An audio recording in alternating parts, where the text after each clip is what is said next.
جس شخص کو عورت کی وفا نصیب ہو جائے وہ انسان کتوں اور گھوڑوں کی وفا کی مثال دینا بھول جاتا ہے، اور خاص طور پر اگر وفادار بیوی ہو تو انسان دنیا میں ہی جنت دیکھ لیتا ہے۔ کرنل ہاشم بتاتے ہیں کہ وہ پچھلے ماہ اپنی فیملی کے ساتھ عمرے کی سعادت حاصل کرنے گئے ہوئے تھے۔ ان کے ساتھ ان کی بیوی بچے یعنی پورا خاندان تھا۔ وہاں انہوں نے ایک خاتون کو دیکھا جو کسی مرد کو ویل چیئر پر بٹھا کر کعبہ کا طواف کروا رہی تھی۔ ان کے لیے یہ بات حیران کن تھی۔ انہوں نے خاتون کو اپنے بیٹے کے ذریعے مدد کی پیشکش کی، مگر اس خاتون نے شکریہ کے ساتھ واپس کر دیا۔ خاتون شکل و صورت کے لحاظ سے پاکستان کی لگ رہی تھی، اور جب ان سے گفتگو ہوئی اس وقت یقین بھی ہو گیا۔ خیر، جب وہ طواف سے فارغ ہوئے تو اس کے بعد اس خاتون اور ویل چیئر پر بیٹھے ہوئے مرد سے تفصیلی ملاقات کی۔ کرنل ہاشم صاحب بتاتے ہیں کہ میں نے دوران گفتگو اس خاتون سے پوچھا کہ یہ مرد کون ہے اور اس کا آپ سے کیا رشتہ ہے اور یہ اس حالت کو کیسے پہنچا ہے، لیکن اسی دوران میری خاتون کے بازو پر نظر پڑی۔ وہ بازو کچھ ٹیڑھا جڑا ہوا تھا، یہ جیسے ٹوٹا ہو تو بعد میں صحیح طرح سے جوڑا نہ گیا ہو۔ جب میں نے یہ حالت دیکھی تو اس خاتون سے اس کے بازو کے متعلق بھی پوچھا۔ بازو کے متعلق سوال سن کر خاتون تھوڑی دیر کے لیے خاموش ہو گئی، جیسے وہ بتانے سے ہچکچا رہی ہو۔ میں نے بھی دوبارہ سوال نہ دہرایا۔ خاتون نے میرے پہلے سوال کا جواب دیتے ہوئے بتایا کہ یہ شخص میرا شوہر ہے۔ اس کا فالج کا اٹیک ہوا ہے، جس کی وجہ سے یہ نہ تو اب چل سکتا ہے نہ ہی بول سکتا ہے، اور یہ اٹیک اسے آج سے کچھ سال پہلے ہوا تھا۔ اس کو عمرہ کرنے کی اجازت نہیں دی جا رہی تھی، اس کو سفر کرنے کی اجازت نہیں دی جا رہی تھی۔ بہت منتوں سماجتوں، بہت واسطوں وسیلوں سے میں نے یہ اجازت لی۔ میری اپنی خواہش تھی کہ میں اس شخص کے ساتھ اللہ کے حضور حاضر دوں، کیونکہ مجھے جنت میں بھی اسی شخص کے ساتھ رہنا ہے اور اللہ کے روبرو بھی پیش ہونا ہے۔ اس لیے میری یہ خواہش تھی کہ میں یہاں اللہ کے گھر میں جا کر اپنے اور اپنے شوہر کے گناہوں کی معافی مانگوں۔ میرا شوہر جب تک کماتا رہا تب تک اپنے بہن بھائیوں کو کھلاتا رہا، مجھے میرے حصے کا خرچ تک بھی نہیں ملا۔ میں اپنے میکے سے مانگ کر، اپنے بہن بھائیوں سے مانگ کر، یا پھر اپنی محنت مشقت کر کے اپنے گھر کا خرچ چلاتی رہی۔ اللہ تعالیٰ نے ہم کو اولاد نہیں دی، اس لیے میرا سب کچھ میرا شوہر تھا۔ میں نے اس کو مجازی خدا مان لیا تھا، اور پھر خدا سے منہ تو نہیں موڑا جا سکتا، اس لیے میں نے یہ فیصلہ کیا کہ حالات جیسے بھی ہوں اسی کے گھر میں رہنا ہے، اسی کے ساتھ میں رہنا ہے۔ البتہ اگر یہ خود اپنی مرضی سے مجھے طلاق دے دیتا ہے تو پھر مجھے مجبوراً جانا ہی پڑے گا، اور پھر بھلا وہ مجھے طلاق دیتا بھی کیوں؟ اس کے سارے گھر والوں کو، بہن بھائیوں کو، والدین کو میں ایک مفت کی نوکرانی ملی ہوئی تھی۔ مجھے صبح اٹھ کے سب کا کھانا بنانا ہوتا تھا، سب کے کپڑے استری کر کے لٹکانے ہوتے تھے، سب کو رخصت کر کے گھر کے کام کرنے ہوتے تھے۔ ان کے گھر کے کاموں سے فارغ ہو کر مجھے اپنے لیے کھانا بنانا ہوتا تھا، پھر اپنے گھر کے کام کرنے ہوتے تھے۔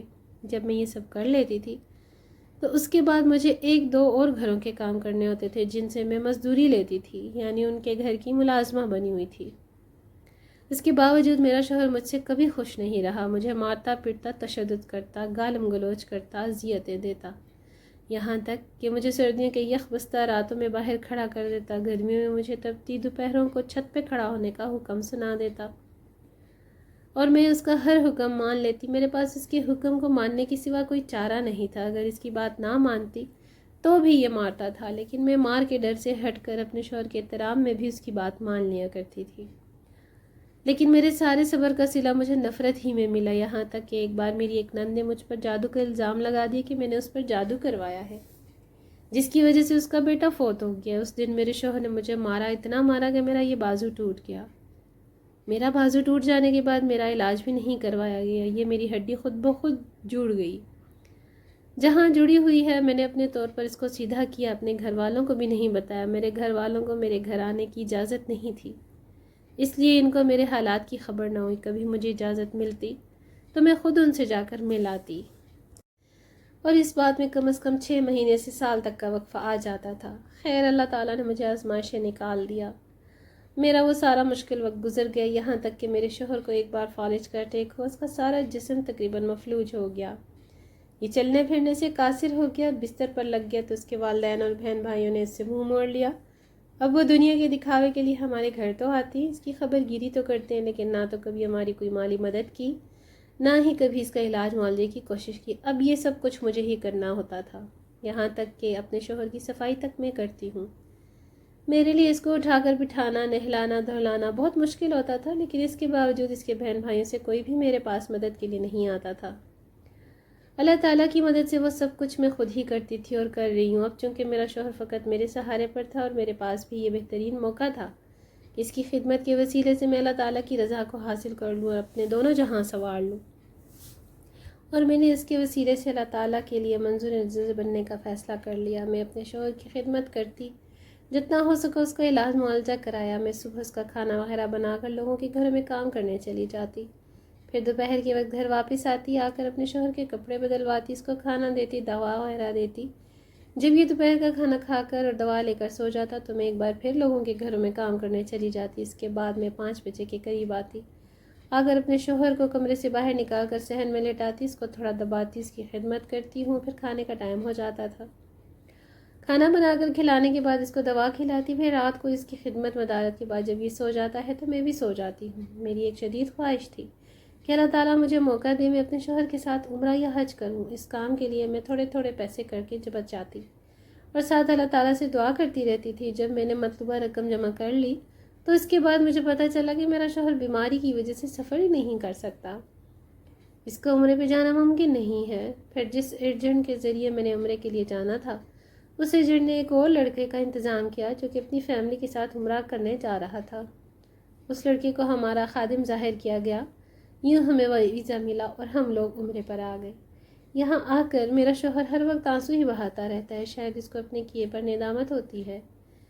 اب یہ مجھ سے بول کر معافی نہیں مانگ سکتا، لیکن میں اللہ تعالیٰ کی رضا کے لیے اسے کب کا معاف کر چکی ہوں، کیونکہ میں مانتی ہوں کہ زندگی اور موت کا کوئی پتہ نہیں، کب کس موڑ پر زندگی ختم ہو جائے، کب کس موڑ پر موت آ جائے۔ میں نہیں چاہتی کہ میں اس حالت میں مر جاؤں کہ میں اپنے شوہر سے ناراض ہوں، یا میرے شوہر سے میرے شکوے شکایات ہوں، یا میری وجہ سے میرے شوہر کو روزے میں شرمندگی کا سامنا کرنا پڑے۔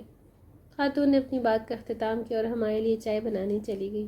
کرنل صاحب بتاتے ہیں کہ جب میں نے اس کے شوہر کی طرف نظر گھمائی تو میں نے دیکھا کہ اس کے شوہر کی آنکھوں سے زار و قطار آنسو بہہ رہے ہیں۔ شاید اسے اپنے کیے ہوئے پچھتاوا ہو رہا ہے، شاید اسے یہ احساس ہو چکا ہے کہ میں نے اپنے بہن بھائیوں والدین کی باتوں میں آ کر اپنی بیوی سے ظلم کی زیادتی کی ہے۔ اب وہ معافی مانگنا چاہتا ہے، لیکن اللہ تعالیٰ نے اس سے یہ توفیق بھی چھین لی ہے، گو کہ اس کی بیوی سے معاف کر چکی ہے، مگر اس کے اندر حسرت ہے کہ وہ ایک بار بول کر اپنی بیوی سے معافی مانگ سکے۔ میں اس عورت کے والدین کو سلام کرتا ہوں جنہوں نے اپنی بیٹی کی اتنی نیک تربیت کی، اور اس عورت کے زر کو سلام کرتا ہوں جس نے اتنی خندہ پیشانی سے اپنے اوپر ہوئے ظلم کو اتنی آسانی سے معاف کر دیا، بلکہ بھلا دیا۔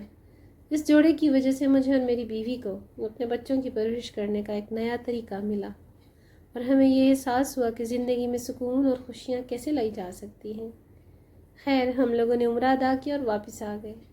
ہم لوگوں کا ان سے آج بھی رابطہ ہے۔ وہ خاتون سرگودا کے کسی دیہات سے تعلق رکھتی ہیں، جبکہ ان کے شوہر کا تعلق کراچی سے ہے، مگر ان کی کہانی سے مجھے جو سبق سب سے بڑا ملا ہے وہ یہ ہے کہ ہمیں کسی بھی حال میں کسی پر بھی ظلم نہیں کرنا چاہیے۔ بعض دفعہ ہم توبہ کے آس پر گناہ کر لیتے ہیں، لیکن اللہ تعالیٰ کی گرفت بہت سخت ہے، لاٹھی بے آواز ہے، کوئی پتہ نہیں ہوتا ہم کس وقت اللہ تعالیٰ کی گرفت میں آ جائیں۔ اللہ تعالیٰ ہماری لگامیں کھینچ لے اور ہمیں توبہ کا موقع بھی نہ ملے۔ اس کی سب سے بڑی مثال ہمارے ساتھ عمرہ کرنے والی اس فیملی کا وہ مرد تھا جو ویل چیئر پر بیٹھا ہوا تھا، یعنی اس خاتون کا وہ شوہر تھا جو معافی مانگنا چاہتا تھا، لیکن اس کے لیے اب یہ ممکن نہیں تھا۔ اس کے آنسو اس کی ندامت بتا رہے تھے، مگر وہ زبان سے بول نہیں سکتا تھا۔ خدا را کسی پر ظلم کرنے سے پہلے سوچیں کہ وہ بھلے جتنا بھی کمزور ہو، اللہ تعالیٰ تو زبردست حکمت والا ہے، دانا ہے، طاقت والا ہے، اس لیے کسی پر بھی ظلم کرنے سے باز رہیں۔